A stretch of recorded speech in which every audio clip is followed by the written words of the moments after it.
Hello दोस्तों, नमस्कार। स्वागत है आपका।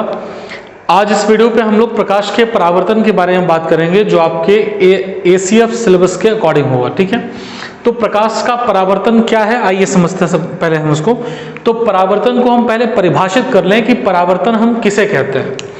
तो जब भी कोई प्रकाश किरण किसी एक माध्यम से चल करके किसी चमकदार सतही पृष्ठ पर टकराता है, फिर से देखिएगा कि जब कोई प्रकाश किरण किसी एक माध्यम से चल करके चमकदार सतही पृष्ठ, समतल पृष्ठ पर टकराएगा और टकराने के बाद वापस उसी माध्यम में लौट जाता है, वापस उसी ओर लौट जाएगा, इस पूरी परिघटना को हम प्रकाश का परावर्तन कहते हैं। फिर से समझिएगा ध्यान से कि जब भी कोई प्रकाश किरण एक माध्यम से चल कर किसी भी समतल पृष्ठ पर टकराएगा, टकराने के बाद वापस उसी माध्यम में लौट जाएगा, इसे हम प्रकाश का परावर्तन कहते हैं। चित्र से समझिएगा जरा इसको।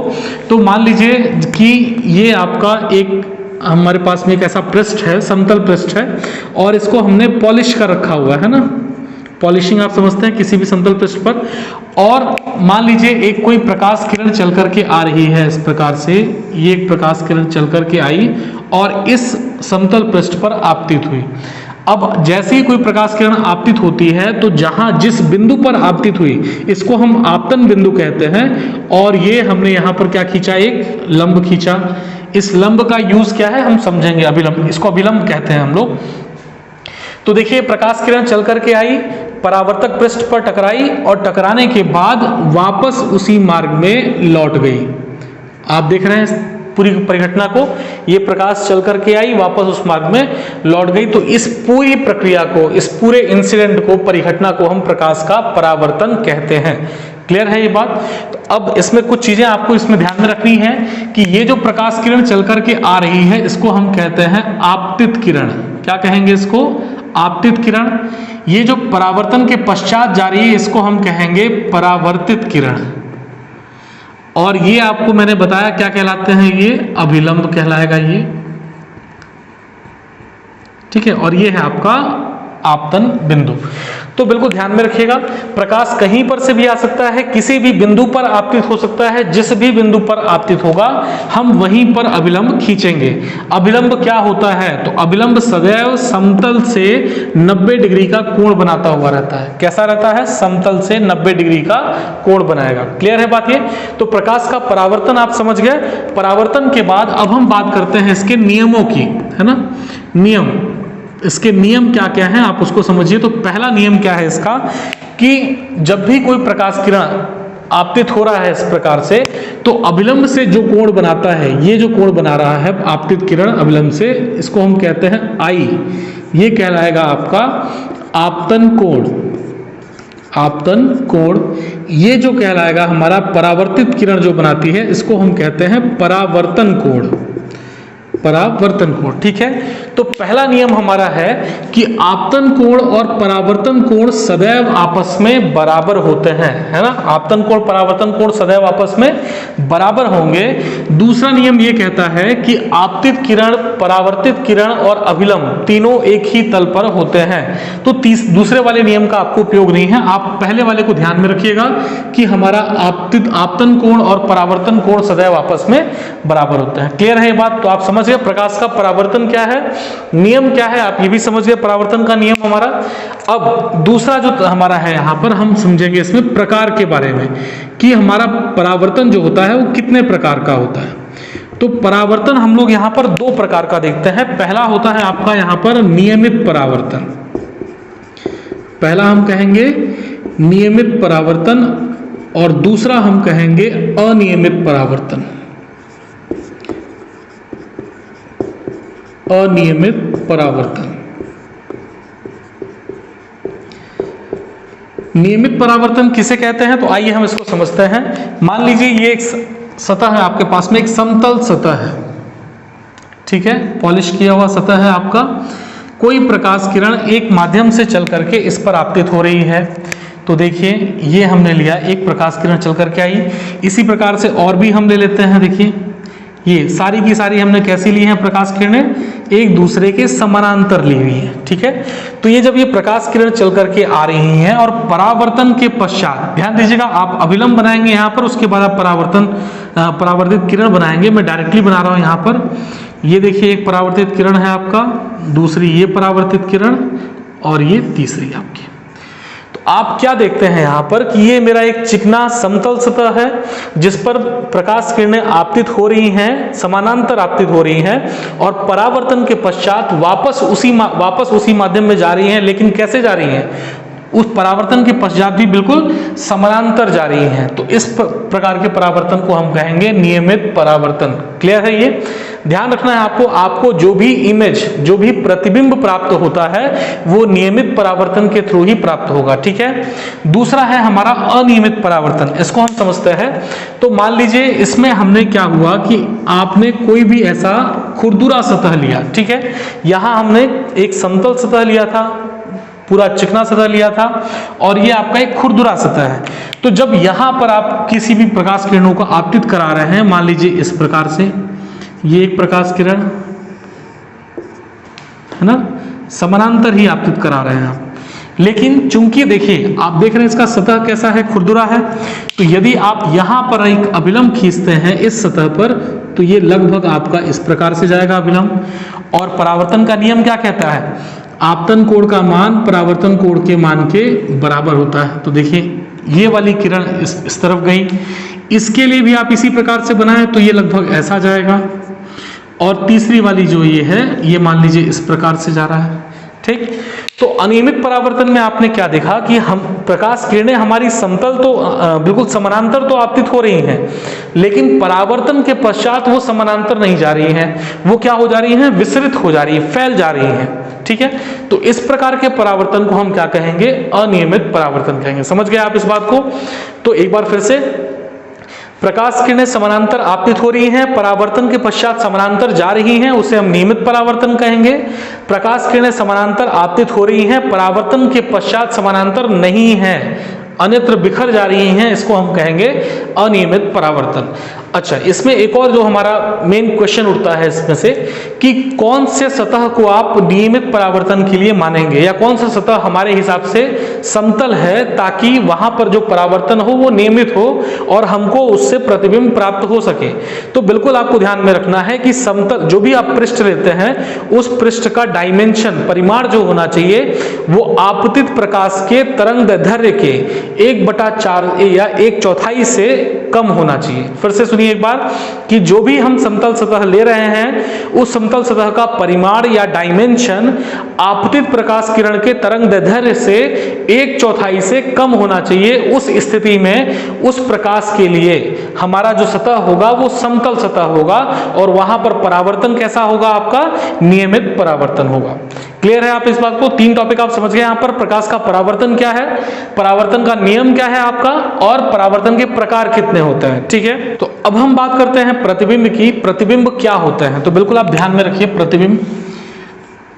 तो जब भी आपने देखा हुआ है, अभी हम परावर्तन की बात कर रहे हैं तो उसी के से रिलेटेड अपन समझेंगे इसको कि जब भी कोई प्रकाश किरणें परावर्तन के पश्चात किसी भी समतल दर्पण से हो, किसी भी दर्पण से हो, समतल हो, गोली दर्पण हो, परावर्तन के पश्चात यदि वो किसी एक बिंदु पर मिलती हैं, है ना, परावर्तन के पश्चात यदि वो किसी एक बिंदु पर मिलती हैं या उस बिंदु से आती हुई प्रतीत होती हैं। ध्यान दीजिएगा, 2 चीजें हैं आपका। क्या कह रहा हूं मैं कि जब भी कोई प्रकाश किरण परावर्तन के पश्चात, परावर्तन कहां से होगा? दर्पण से होगा। दर्पण से परावर्तन के पश्चात किसी बिंदु पर मिलती हैं या किसी बिंदु से आती हुई प्रतीत होती हैं, तब वो बिंदु मेरा उस वस्तु का इमेज कहलाएगा, प्रतिबिंब कहलाएगा। क्लियर है बात? ये प्रतिबिंब हमारा यहाँ पर 2 प्रकार के होते हैं। पहला प्रतिबिंब हम लिखते हैं यहाँ पर, जिसको हम कहेंगे आपका वास्तविक प्रतिबिंब, रियल इमेज, है ना, वास्तविक। ठीक है, या आप इसको रियल इमेज भी बोल सकते हैं, रियल। और दूसरा हम कहेंगे आपका आभासी प्रतिबिंब, आभासी प्रतिबिंब, इसको हम बोलते हैं वर्चुअल। अब इन दोनों में डिफरेंस क्या है आप समझिएगा। तो जो मैंने परिभाषा आपको बताई कि परावर्तन के पश्चात किसी एक बिंदु पर जब प्रकाश की किरणें मिलती हैं तब वो बिंदु जो कहलाएगा वो हमारा, या वो बिंदु जो प्रतिबिंब देगा हमको, वो हमारा वास्तविक प्रतिबिंब होगा। मतलब वास्तविकता में जब आपकी बिंदुएं मिलेंगी किसी बिंदु पर, तब वो क्या कहलाएगा? आपका वास्तविक प्रतिबिंब का निर्माण करेगा, वहां पर वास्तविक प्रतिबिंब कहलाएगा। दूसरा, यदि प्रकाश किरणें किसी बिंदु से आती हुई प्रतीत होती हैं, एक्चुअली में वहां पर नहीं मिल रही हैं, है ना, जिस बिंदु से आ रही हैं वहां वास्तविकता में नहीं आ रही है, वहां से आती हुई हमको प्रतीत होती हैं। दो अलग अलग वर्ड चीजें हैं, समझिएगा इस चीज को, कि वास्तविकता में नहीं आ रही हैं, आती हुई प्रतीत हो रही हैं, तब हम वहां पर जो हमको प्रतिबिंब प्राप्त होगा उसको हम क्या कहेंगे, आपका आभासी प्रतिबिंब कहेंगे। क्लियर है बात? ये आपको इसमें ध्यान में रखना है कि वास्तविक जो प्रतिबिंब होते हैं सदैव वो हमेशा उल्टे प्राप्त होंगे आपको। कैसे प्राप्त होंगे आपको?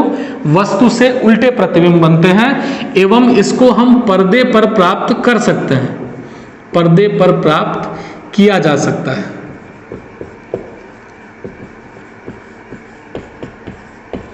ठीक है, वास्तविक प्रतिबिंब उल्टे होते हैं और पर्दे पर प्राप्त किया जा सकता है। आभासी जो प्रतिबिंब होते हैं ये हमको सीधे प्राप्त होते हैं सदैव। कैसे प्राप्त होंगे? सीधे प्राप्त होंगे, और इन्हें पर्दे पर प्राप्त नहीं किया जा सकता। ये दोनों आपके एमसीक्यू क्वेश्चंस हैं, तरीके को समझिएगा। इसमें पर्दे पर प्राप्त नहीं किया जा सकता।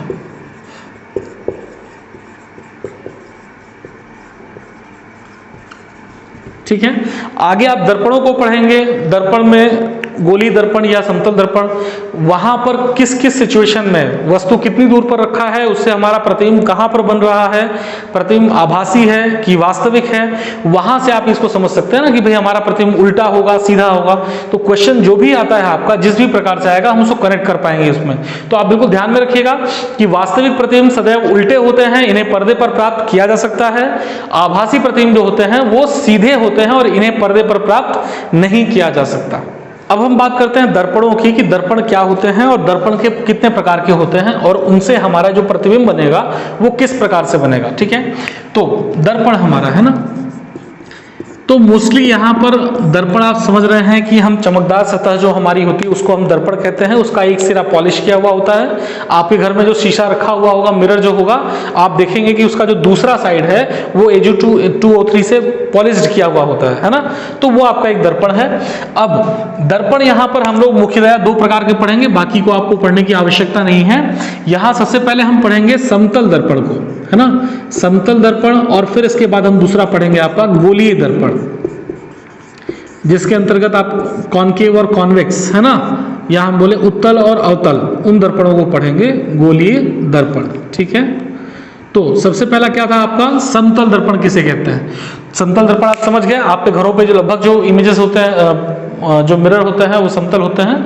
कुछ कुछ उसमें जो स्पेशल यूजेस के लिए हम लोग, जैसे दाढ़ी बनाने के लिए हम लोग जो लेते हैं, वो हमारे गोलीय दर्पण होते हैं। कौन से होंगे ये भी हम समझेंगे उसको।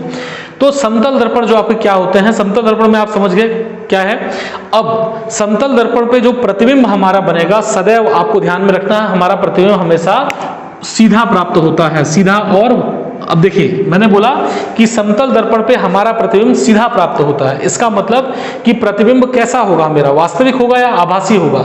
तो सीधा प्रतिबिंब कब बनता है, जब प्रतिबिंब मेरा क्या होता है, आभासी होता है। तो आपको इसको ध्यान में रखना है कि समतल दर्पण पे मुझे जो प्रतिबिंब प्राप्त होगा वो आभासी प्राप्त होगा। ठीक है, आभासी है, इसका मतलब वो प्रतिबिंब कैसा मिलेगा, मुझे सीधा मिलेगा। और क्या मैं इसे पर्दे पर प्राप्त कर सकता हूं क्या? नहीं, पर्दे पर प्राप्त नहीं किया जा सकता। क्लियर है इतनी बात? ये आप समझ गए समतल दर्पण क्या है, कैसा प्रतिबिंब हमारा बनेगा। इसमें कुछ चीजें आपको और ध्यान में रखनी है समतल दर्पण के बारे में, छोटी छोटी चीजें जो है हमारी। समतल दर्पण की फोकस, जो हमारी फोकस बिंदु होता है वो अनंत पर होता है। समतल दर्पण की फोकस दूरी कितनी होती है, अनंत होती है। दूसरी चीज कि समतल दर्पण पे, जैसे मान लीजिए आप किसी समतल दर्पण के सामने खड़े हैं, कुछ एक डिस्टेंस पे, आप उसके 2 मीटर पहले खड़े हैं किसी दर्पण के आगे, तो आपका जो प्रतिबिंब बनेगा दर्पण में पीछे की तरफ उतनी ही दूरी पर बनेगा। मतलब यदि मैं देखूं कि वस्तु की दूरी को मैं यू ले रहा हूं, ध्यान दीजिएगा, वस्तु की दूरी लिख लेते हैं पूरा, वस्तु की दूरी दर्पण से, है ना, जिसको अपन कहते हैं यू से प्रदर्शित करते हैं हम इसको। तो जितनी दूरी आपकी दर्पण से वस्तु की होगी, पीछे उतनी ही दूरी पर आपका प्रतिबिंब बनेगा। तो बराबर के हम क्या लिख सकते हैं यहाँ पर, प्रतिबिंब की दूरी, प्रतिबिंब की दूरी। तो पहली सबसे जरूरी चीज आपकी ये है कि समतल दर्पण पे वस्तु की जितनी दूरी होगी उतनी ही प्रतिबिंब की दूरी होगी। दूसरी चीज यदि आप दर्पण की ओर u वेग से आ रहे हैं या किसी भी एक वेग v वेग से आप चलते हैं, v वेग से चलें,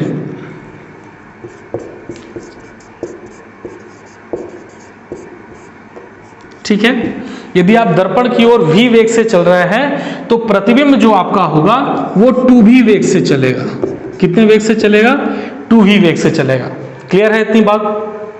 तीसरी चीज कि यदि कोई आपकी आपतित किरण है, किसी दर्पण पर आपतित हो रही है और आपने दर्पण को एक कोण से घुमा दिया, आपतित किरण आपकी वही है लेकिन आपने दर्पण को एक कोण से घुमा दिया, मान लीजिए थीटा कोण से घुमा दिया, तो आपका जो परावर्तित किरण होगा वो 2 थीटा कोण पर घूम जाएगा। इसको लिख नहीं रहा हूं मैं, ध्यान रखिएगा आपको कि जब आप दर्पण को थीटा कोण से घुमाएंगे तो परावर्तित किरण जो होगी आपकी वो 2 थीटा कोण से घूम जाएगी। मतलब कि आपने दर्पण को 30 डिग्री घुमाया तो परावर्तित किरण जो होगी आपका अब कितने एंगल पे जाएगी? 60 डिग्री पे जाएगी। 30 दूना 60, दुगनी जस्ट।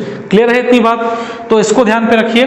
तो ये आपके कुछ चीजें थी यहां पर कि समतल पे आभासी सीधा और पर्दे पर प्राप्त नहीं किया जा सकता है, वस्तु की दूरी जितनी होगी उतनी ही प्रतिबिंब की दूरी होगी, और यदि आप v वेग से चल रहे हैं, वस्तु v वेग से चल रहा है, तो आपका जो प्रतिबिंब होगा वो कितने वेग से चलेगा? 2v वेग से चलेगा, दुगने वेग से चलेगा। तीसरी इसमें एक और बात आप ले सकते हैं कि किसी भी वस्तु का यदि आपको पूरा प्रतिबिंब चाहिए, है ना, पूरा प्रतिबिंब आप चाहते हैं कि किसी दर्पण पर बने, तो उस दर्पण की लंबाई कितनी होनी चाहिए? जैसे मान लीजिए आप हैं, आपकी हाइट एक है 5 फीट या 6 फीट है, यदि आप अपना पूरा प्रतिबिंब चाहते हैं कि मेरा पूरा जो शरीर है वो मुझे आपके मिरर पे दिखना चाहिए, दर्पण पे दिखना चाहिए, तो आपका दर्पण कितना बड़ा होना चाहिए? तो आप ध्यान रखिएगा कि आपकी वस्तु की जितनी भी लंबाई है या ऊंचाई है उसकी आधी जो होती है हमारे दर्पण की ऊंचाई या लंबाई होनी चाहिए, तब हम उसमें पूरे आपके प्रतिबिंब को प्राप्त कर सकते हैं। क्लियर है बात? ये मतलब यदि मैं 6 फीट का हूं तो दर्पण कितने फीट का होना चाहिए? 3 फीट का होना चाहिए, तब मुझे उसमें पूरा उस दर्पण के अंदर पे पूरा प्रतिबिंब मेरा प्राप्त होगा। क्लियर है बात आपको ये? तो इसको ध्यान में रखिएगा। अगला है देखिए आपका गोलीय दर्पण। तो गोलीय दर्पण क्या होता है? तो आपने एक ठोस कांच का गोला ले लिया, अंदर से भरा हुआ होना चाहिए, खाली नहीं होना चाहिए। ठोस आपने एक कांच का गोला लिया मान लीजिए, तो ये हमने इस प्रकार से गोला लिया, और अब आप देखिएगा इसमें, अभी अपन बात कर रहे हैं गोलीय दर्पण का। तो गोलीय दर्पण किसे कहेंगे? तो ये आपका एक गोलीय दर्पण हो गया। आप दर्पण कब बनेगा? जब आप इसकी एक सतह को पॉलिश करेंगे। अभी हमने किसी को भी पॉलिश नहीं किया है ना, तो पॉलिश कैसे करेंगे? तो आइए अपन देखते हैं। तो हमने ये दर्पण लिया, समझिएगा आप इस बात को। तो इस दर्पण को हमने इस प्रकार से काटा, जैसे मान के चलिए पहले हमने इसको बीच से यहां से इस प्रकार से अपन ने कट कर दिया। ये दर्पण आपका पूरी तरीके से कट गया यहां से, और ये कट करने के बाद आपने इसको अंदर से ऐसा खोखला कर दिया। ठीक है, मान लीजिए इस एक पार्ट को मैं दूसरी जगह बना लेता हूं। ठीक है, इसको मैंने इस तरफ बना लिया। ठीक, तो ये जो मेरा ठोस गोला था, इस गोले को मैंने इस प्रकार से खोखला किया। जरूरी नहीं कि आप इतना ही बनाओ, थोड़ा कम भी बना सकते हो, कोई दिक्कत नहीं है उस पर। तो देखिए अपन ने इस प्रकार से खोखला किया। इसको खोखला करने के बाद आपने जो इसका ये जो बाहरी सतह है, ये जो सतह है यहाँ पर, इसको आपने पॉलिश कर दिया। ठीक है, तो जब आपने इसको पॉलिश किया है तो इसका जो परावर्तक पृष्ठ हुआ वो कौन सा हुआ? इसके अंदर वाला। ठीक है, तो ये जो आपका दर्पण कहलाता है, इसे हम कहेंगे आपका अवतल दर्पण। अवतल दर्पण, या फिर हम इसको कहते हैं कॉनकेव मिरर। ठीक है, तो ये गोलीय दर्पण के 2 प्रकार हैं आपका। पहला है आपका अवतल और दूसरा है आपका उत्तल।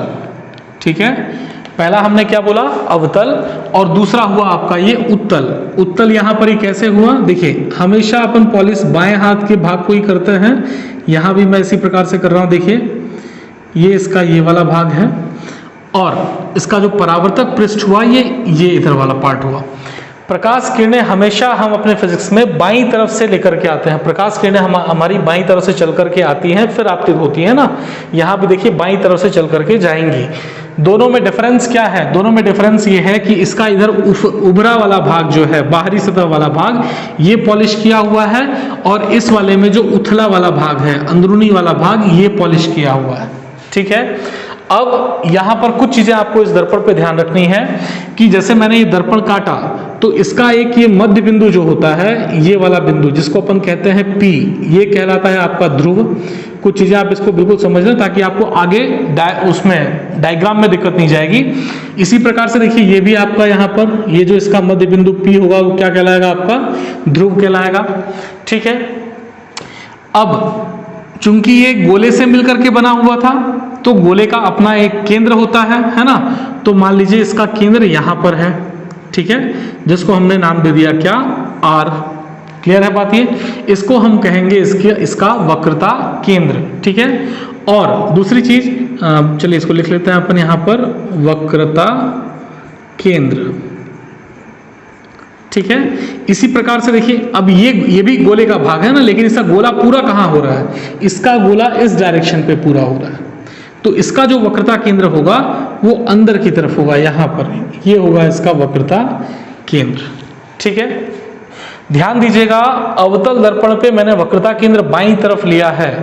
उत्तल दर्पण, इसको हम कहते हैं उत्तल दर्पण, और इसका जो वक्रता केंद्र है आपका वो किधर है? आपका दाईं तरफ है ना, कॉन्वेक्स मिरर। ठीक है।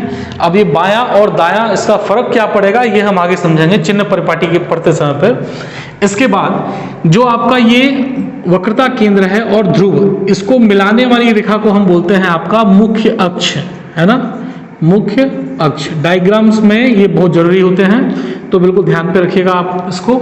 यहाँ पे देखिए आपने इसको जब मिलाया तो ये कहलाया आपका मुख्य अक्ष कहला गया आपका ये। अब आपका जो वक्रता केंद्र और ध्रुव से बीच की दूरी जो होती है इसको हम कहते हैं वक्रता त्रिज्या। आप उसको R से ले सकते हैं, इसको आप C से भी इसको दर्शा सकते हैं, कोई दिक्कत नहीं है। यहाँ पर आप वक्रता केंद्र को C से दर्शाएं और इसके बीच की दूरी को आप R से दर्शाएं। ठीक है, ये भी चलेगा, कोई दिक्कत नहीं है। ठीक है, तो ध्रुव हो गया आपका, वक्रता केंद्र हो गया, मुख्य अक्ष आपका हो गया।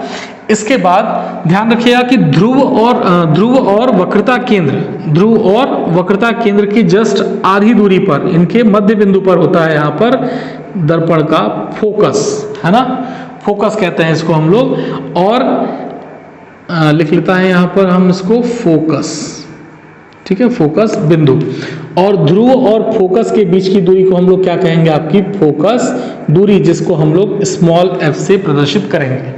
क्लियर है?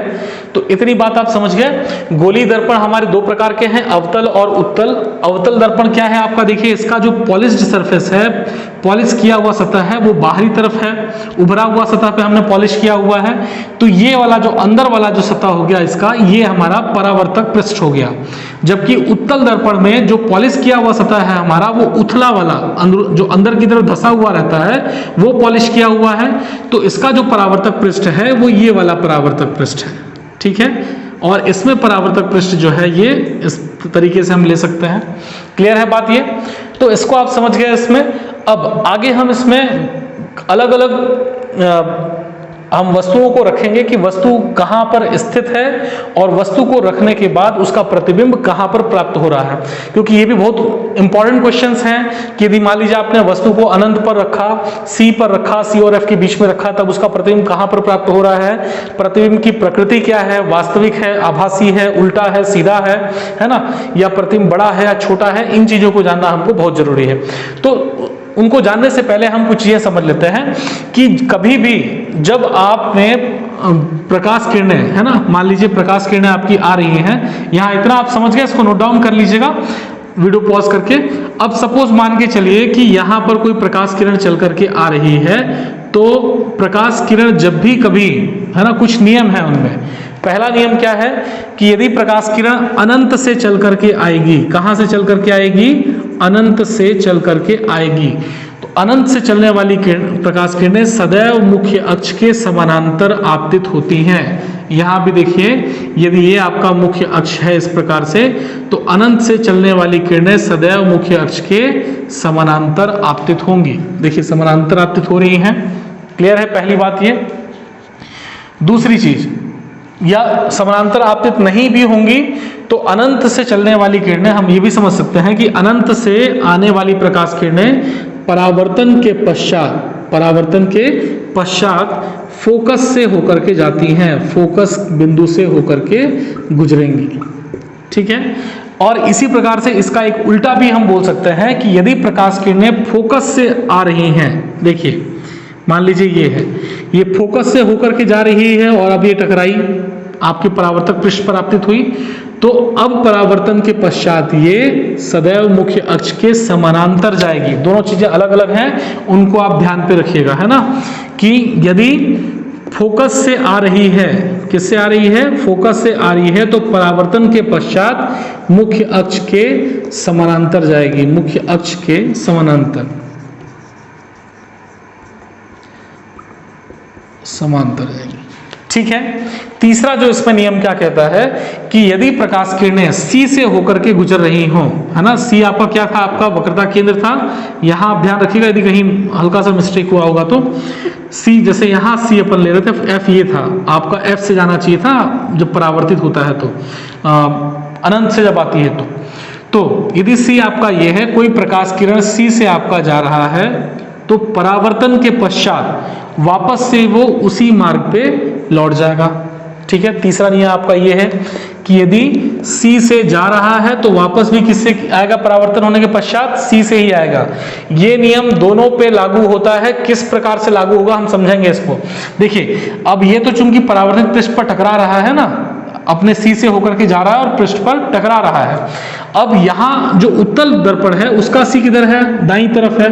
अब चूंकि ये पहली सतह पर टकरा गया, सी पर जा पा रहा है क्या, नहीं जा पा रहा है ना ये, तो हम क्या करते हैं यहाँ पर समझिएगा कि सपोज मान के चलिए इस प्रकार से कोई रेखा है जो सी की तरफ जा रही थी।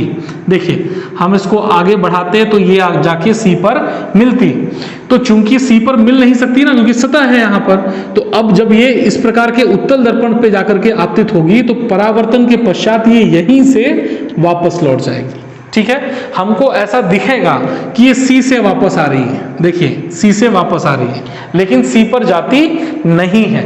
क्लियर है इतनी बात। तो ये तीन चीजें आप बिल्कुल ध्यान में रखिए। अभी हम लोग अलग अलग डायग्राम्स में देखते हैं, अलग अलग वस्तुओं के हिसाब से वस्तु की स्थिति क्या है हमारी, और तब उसका प्रतिबिंब कहां पर बन रहा है।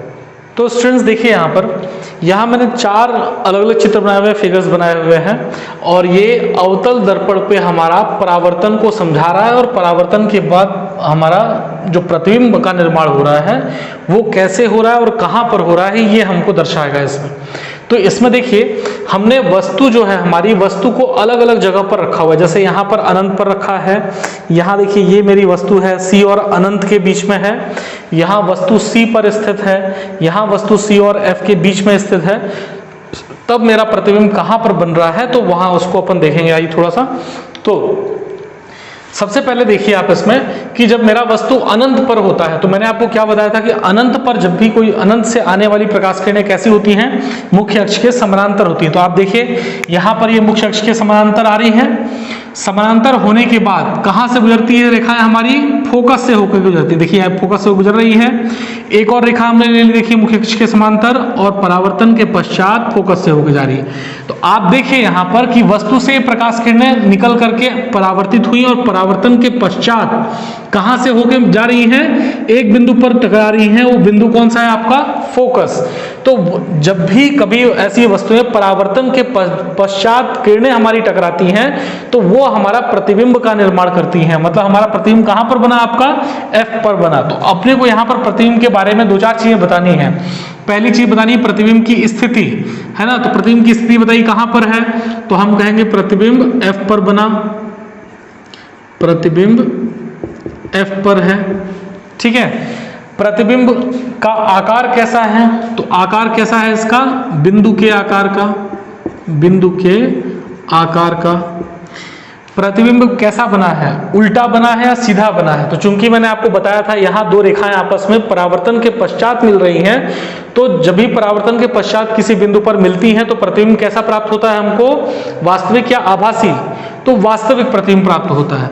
तो यहां हम क्या लिखेंगे, वास्तविक। ठीक है, तो ये तीन चीजें आपको हो गई। प्रतिबिंब कैसा है हमारा, कहां पर है, F पर है। प्रतिबिंब का आकार कैसा है, बिंदु के आकार का है। प्रतिबिंब कैसा है, वास्तविक है या आभासी, तो वास्तविक है हमारा। अच्छा, दूसरी चीज हम ये भी बता सकते हैं, चलिए आकार तो वो किसी पे हो गया। अच्छा, दूसरे देखिए आइए आते हैं हम। अभी हमारा जो वस्तु है वो कहां पर है आपका, अनंत और C के बीच में है, यहां कहीं पर है। तब देखिए यहां से भी प्रकाश किरणें मेरी चल करके गई, एक समानांतर जा रही है, परावर्तन के पश्चात F से होकर गई, और एक F से होकर के जा रही है, परावर्तन के पश्चात समानांतर होकर आई। तो देखिए ये जो दोनों हमारी प्रकाश किरणें हैं परावर्तन के पश्चात इस बिंदु पर मिल रही हैं। वस्तु मेरा ये था, देखिए यहाँ इतनी साइज पे है और यहाँ मेरे को मेरा प्रतिबिंब प्राप्त हुआ। देखिए तो मैंने क्या लिखा था, वस्तु कहाँ पर है, अनंत व C के मध्य में, और प्रतिबिंब कहाँ प्राप्त हो रहा है आपको, C और F के मध्य में। तो हम क्या बोलेंगे, तो C व F के मध्य, पूरा लिख लीजिएगा आप लोग इसको। इसके बाद प्रतिबिंब का आकार कैसा है, तो आप देखिए यहाँ पर वस्तु आपकी इतनी लंबाई पे है और प्रतिबिंब क्या है आपका, उससे वस्तु से छोटा है। तो हम यहाँ लिखेंगे वस्तु से छोटा। तीसरी चीज, प्रतिबिंब आपका कैसा है, वास्तविक है या आभासी है। तो आप देखिए हमने क्या बताया था कि जब भी दो किरणें मिलती हैं परावर्तन के पश्चात तो कैसा प्रतिबिंब बनता है आपका, वास्तविक या आभासी, वास्तविक बनता है। और चौथी चीज जो मैं भूल गया था ऊपर वाले पे, कि हमारा प्रतिबिंब उल्टा होता है या सीधा बनता है। तो जब भी कभी वास्तविक बनेगा तो हमारा प्रतिबिंब सदैव कैसा रहता है आपका, उल्टा प्रतिबिंब रहता है। तो यहां भी आपका क्या हो जाएगा, उल्टा। तो डायग्राम आप समझ गए किस तरीके से हमारा बना। अब देखिए तीसरे पे आइए, यहां वस्तु कहां पर है हमारी, C के ऊपर है, देखिए है ना। तो जब C के ऊपर है, यहां से भी हमने देखा, देखिए ये आपका एक रेखा गई परावर्तन के पश्चात इधर आ रही है, एक ये गई आपतित हुई और परावर्तन के पश्चात यहां होकर के आई, और यहां ये इस बिंदु पर दोनों आपस में टकरा रही है ना, तो ये हमने बना दिया यहां पर इनका प्रतिबिंब। ठीक है, तो आप देख रहे हैं कि यहां पर आपका प्रतिबिंब कहां पर बना, तो वस्तु था C पर, प्रतिबिंब भी कहां पर बन रहा है आपका, C पर बन रहा है। तो हम यहां लिखेंगे कहां पर बन रहा है प्रतिबिंब आपका, C पर। ठीक है, अब प्रतिबिंब का आकार कैसा है, तो आप यहां देखेंगे कि जितना वस्तु का आकार था उतना ही आपका प्रतिबिंब का भी आकार है। तो हम बोलेंगे वस्तु के आकार का, वस्तु के आकार का, यहां हाँ छोटा था। ठीक है, अच्छा तीसरी चीज हम क्या लिखते हैं यहां पर, कि प्रतिबिंब हमारा वास्तविक है कि आभासी। चूंकि परावर्तन के पश्चात बिंदु किरणें मिल रही है तो हम क्या बोलेंगे यहां पर, वास्तविक है। ठीक है, और चौथी चीज हमारा कि प्रतिबिंब उल्टा है या सीधा। आप देख ही रहे हैं यहां पर कि प्रतिबिंब हमारा कैसा बन रहा है, उल्टा। तो यहां हम लिखेंगे उल्टा। इसी तरीके से चौथे को देखिए आपका, जब वस्तु हमारा C और F के बीच में है, देखिए ये वस्तु है आपका। अब यहां भी हमने उसी तरीके से डायग्राम देखिए आपका किरणें खींची आपकी, तो अब यहां पर वस्तु आपको कहां मिल रहा है, देखिए C के आगे मिल रहा है ना, यहां इस तरफ पे, मतलब ये अनंत और C के बीच में मिल रहा है। कहां मिल रहा है, अनंत व C के मध्य, C के मध्य। क्लियर है बात ये। वस्तु का आकार कैसा है, सॉरी प्रतिबिंब का आकार कैसा है, तो आप देखिए वस्तु मेरी इतनी बड़ी है और प्रतिबिंब कितना क्या बन रहा है, उससे बड़ा बन रहा है। तो हम क्या कहेंगे, वस्तु से बड़ा, वस्तु से बड़ा। ठीक है, प्रतिबिंब वास्तविक है या आभासी, चूंकि दो किरणें आपस में मिल रही हैं तो हम क्या बोलेंगे, वास्तविक। और उल्टा है या सीधा, तो आप देख रहे हैं यहां पर हमारा प्रतिबिंब कैसा है आपका, उल्टा है। क्लियर है। तो चीजों को आप ध्यान में रखिए किस प्रकार से हमारा प्रतिबिंब बन रहा है। यहां पर आपको ये डायग्राम बनाने को नहीं आएगा, लेकिन आपको ये जो हमने लिखा हुआ है इनसे क्वेश्चंस पूछे जा सकते हैं कि प्रतिबिंब आपका किस प्रकार से फॉर्म होगा, कैसा प्रतिबिंब आपको मिलेगा। ठीक है। इसमें दो स्थितियां और है जिसको अपन देखते हैं। पांचवा देखिए, यदि वस्तु मेरा F पर हो, तो देखिए यहाँ वस्तु है और हमने रेखाएं खींची यहाँ पर से किरणों की, प्रकाश किरणों की, और आप क्या देखते हैं यहाँ पर कि पहले वाली रेखा इस तरफ से जा रही है और दूसरी रेखा जो हमने खींची वो भी परावर्तन के पश्चात पहली रेखा के समानांतर जा रही है। तो क्या समझा आपने कि यदि वस्तु F पर हो तो रेखाएं कैसी जा रही हैं? समानांतर जा रही हैं, जो आपस में कभी भी नहीं मिलेंगी।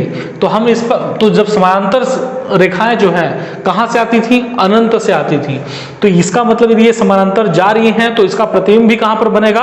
अनंत पर ही बनेगा। तो यहां ध्यान रखिएगा, प्रतिबिंब कहां पर बनेगा? आपका अनंत पर बनेगा, ठीक है। दूसरा, वस्तु इसके बाद वस्तु का आकार कैसा होना चाहिए? तो भाई चूंकि अनंत पर जा रही हैं तो वस्तु का आकार कैसा होना चाहिए? आपका बड़ा होना चाहिए, है ना, बहुत बड़ा होना चाहिए। तीसरा, आपका प्रतिबिंब वास्तविक होना चाहिए या आभासी होना चाहिए? तो चूंकि रेखाएं यहां पर टकरा नहीं रही हैं, लेकिन फिर भी हम क्या लेते हैं यहां पर? वास्तविक ही लेते हैं, है ना, ध्यान दीजिएगा, वास्तविक, ठीक है, क्लियर है बात। प्रतिबिंब कैसा बनेगा? उल्टा या सीधा? तो चूंकि वास्तविक है तो ये क्या बनेगा? आपका उल्टा बनेगा, ठीक है। आभासी हम दूसरी स्थिति पे लेंगे, वो अपन समझेंगे इसको। तो छठवां देखिए अब आपका, अब यहां पर जो वस्तु है आपका, वो वस्तु F और P के बीच में है, फोकस और ध्रुव के बीच में है, F व P के मध्य है। आप क्या देखते हैं कि वस्तु, देखिए यहां पर से हमने एक रेखा ये बनाई, परावर्तन के पश्चात ये इधर जा रही है, दूसरी रेखा देखिए परावर्तन के पश्चात इधर से आ रही है। तो अब ये देखिए कभी आपस में मिली तो है नहीं है और समानांतर भी नहीं जा रही है। तो यहां प्रतिबिंब प्राप्त करने के लिए हमने क्या करा? इन दोनों रेखाओं को पीछे की तरफ बढ़ाया, बैक ट्रैक किया इनको। तो आप क्या देखते हैं कि पीछे की तरफ बढ़ाने पर देखिए वास्तविकता में रेखाएं जा नहीं रही हैं, हम अपनी सहूलियत के हिसाब से प्रतिबिंब प्राप्त करने के लिए इसको बढ़ा रहे हैं। तो हमने क्या देखा कि ये हमको पीछे यहां पर मिलती हुई प्रतीत होती हैं। या आप यदि इसको यहां से देखें, है ना, यहां से देखें तो ये दोनों रेखाएं आपको इस बिंदु से आती हुई प्रतीत होंगी। और ये नियम किस में लागू हो रहा था? हमारा आभासी प्रतिबिंब पे लागू हो रहा था। क्लियर है बात ये? तो इसको ध्यान में रखिए। तो यहां सबसे पहले प्रतिबिंब आपका कहां पर बना? तो दर्पण के कहां बन रहा है? पीछे और बन रहा है। तो हम यहां लिखेंगे दर्पण के पीछे, ठीक है।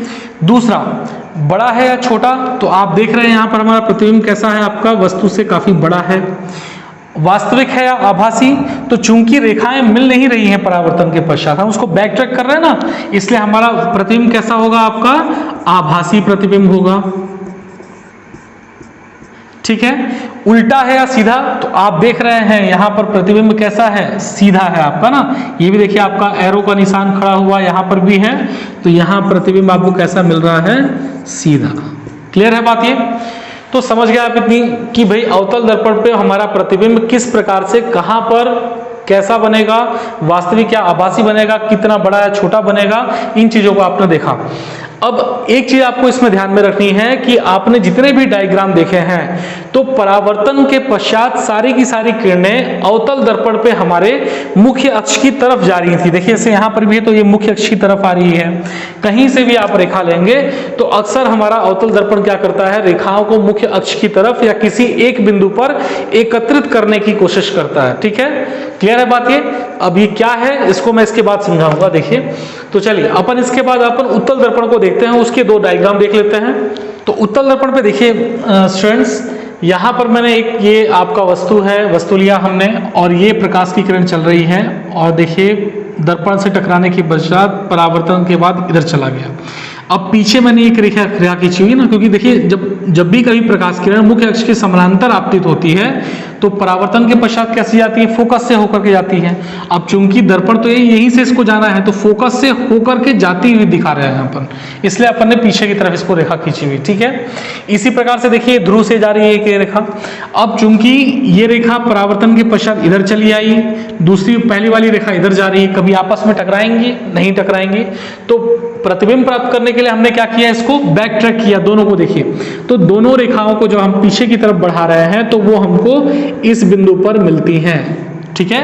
तो वास्तविकता में नहीं मिल रही हैं, हम मिलती हुई, या हम कहें कि इस बिंदु से दोनों रेखाएं आती हुई प्रतीत हो रही हैं, तो हम क्या कहेंगे यहाँ पर कि हमारा प्रतिबिंब कैसा होगा, आभासी प्रतिबिंब होगा। तो ये ध्यान रखना है, उत्तल दर्पण पे जो हमारा प्रतिबिंब बनता है वो कैसा बनता है, आभासी बनता है। चलिए पहले हमारा प्रतिबिंब है कहाँ पर, तो देखिए आप P और F के बीच में बन रहा है, तो ध्रुव व फोकस के मध्य, ठीक है। प्रतिबिंब कैसा है आपका, वास्तविक है या आभासी, तो हम कहेंगे यहाँ पर आभासी प्रतिबिंब प्राप्त हो रहा है। साइज कैसा है, छोटा है या बड़ा, तो वस्तु से छोटा है। सीधा है या उल्टा, तो आप देख रहे हैं यहाँ पर प्रतिबिंब हमारा कैसा बन रहा है, सीधा बन रहा है। क्लियर है बच्चों इतनी बात। तो इस तरीके से हमको बस इसमें उत्तल दर्पण में एक ही ये फिगर जानना था, तो ये आप समझ गए। अब यहाँ पर आपने एक चीज नोटिस करी होगी कि जो हमारा आपका अवतल दर्पण था, अवतल दर्पण पे सिर्फ एक डायग्राम को छोड़ करके बाकी सब में हमारा वास्तविक प्रतिबिंब बन रहा था। और वास्तविक प्रतिबिंब कैसे होते हैं, उल्टे होते हैं, ठीक है। और जब आभासी कब बन रहा था उसमें आपके अवतल दर्पण पे, जब P और F के बीच में आ गया था हमारा वस्तु। उत्तल दर्पण पे हमने जब वस्तु को रखा तो यहाँ पर प्रतिबिंब हमारा कैसा बन रहा है, आभासी बन रहा है। इसमें एक और चीज ध्यान में रखनी है, देखिए कि अवतल दर्पण में आपने देखा था कि प्रकाश की किरणें मुख्य अक्ष की तरफ किसी एक बिंदु पर एकत्रित हो रही थी, मुड़ रही थी एक तरफ में, ठीक है। तो उसको हम कहते हैं अभिसरित होना। क्या कहते हैं उसको अपन, अभिसरित होना, कन्वर्जेंट होना, कन्वर्ज होना एक तरफ में। और यहाँ आप उत्तल दर्पण पे आप क्या देखते हैं कि हमारी जो रेखाएं हैं वो मुख्य अक्ष से दूर जा रही हैं, फैल रही हैं, तो इसको हम कहते हैं अपसरित होना। तो ध्यान दीजिएगा, सबसे पहले मैंने बोला था आपका अवतल के लिए बोला था ना, अवतल कैसा होता है, अवतल क्या करता है, अभिसरित करता है, अभिसरित करता है प्रकाश किरणों को, है ना। और उत्तल क्या करता है आपका, अपसरित करता है, ठीक है। ध्यान रखिए इसको, अपसरित करता है। तो अभिसरित कहने का मतलब क्या, कन्वर्ज करना, एक बिंदु पर लेकर के आना। अपसरित मतलब क्या, उसको डाइवर्ज करना, ठीक है। तो इस चीज को ध्यान में रखिएगा। इसी हिसाब से हमारे उत्तल और अवतल के यूजेस भी हैं। कैसे, इसको समझिए कि जब हमको किसी चीज को एक जगह पे इकट्ठा करने की जरूरत पड़ती है, जैसे डॉक्टर्स हैं, डॉक्टर्स को ऐसे लेंस चाहिए ताकि वो बहुत ही, उनका जो फोकस हो पर्टिकुलरली किसी एक पॉइंट पर हो, एक वस्तु पर हो, ठीक है। तो वहां पर हम लोग अवतल दर्पण का उपयोग करते हैं। आपको दाढ़ी बनानी है, दाढ़ी बनाने के लिए आप किस दर्पण का उपयोग करोगे, अवतल दर्पण का उपयोग करोगे। जो लेजर लाइट्स होती हैं, फोकस वाली लाइट्स होती हैं, है ना, किसी एक बिंदु पर जो फोकस करती हैं, वहां पर अपन कौन सा दर्पण उपयोग करेंगे, अवतल दर्पण उपयोग करेंगे, क्योंकि ये प्रकाश किरणों को एक जगह इकट्ठी करती हैं, ठीक है। उत्तल दर्पण का उपयोग आप कहां पर करोगे, तो आप ध्यान दो जरा कि जो आपकी सर्च लाइट होती है, मतलब सर्च लाइट जो सर्च लाइट ना बोल करके हम बोले जो आपके रोड्स के बगल में किनारे पे जो लगी होती हैं लाइट्स, ठीक है, नगर निगम वाली, अभी जस्ट दिमाग से निकल गया वो। तो वो क्या करती हैं, वो जो आपका मिरर लगा होता है, कांच जो लगा होता है, वो क्या करता है, प्रकाश को फैलाता है पूरी रोड पर, अपसरित करता है वो। समझ रहे हैं बात को आप। इसी प्रकार से आपका जो गाड़ी के पीछे जो बैक मिरर, जो पीछे देखने के लिए जो मिरर लगा होता है, वो भी क्या करता है, वो बड़ी इमेज को छोटे रूप में लेकर के आता है। तो यहाँ पर भी हम क्या करते हैं, उत्तल दर्पण का उपयोग करते हैं। तो अवतल दर्पण का उपयोग कहाँ हो रहा है, उत्तल का उपयोग कहाँ हो रहा है, ये बात आप समझ गए। तो आज इस वीडियो को अपन यहीं पर एंड करते हैं। इसके बाद नेक्स्ट वीडियो पे हम लोग हमारा जो दर्पण का सूत्र है, दर्पण सूत्र हम देखेंगे, हमारा वक्रता त्रिज्या और वक्र फोकस दूरी में संबंध हम देखेंगे, और इससे रिलेटेड हम कुछ न्यूमेरिकल्स ट्राई करेंगे, और इसके बाद कुछ एमसीक्यूज भी अपन देखेंगे, है ना। तो इस तरीके से हमारा परावर्तन ये पूरा हो जाएगा, ठीक है। तब तक के लिए जय हिंद।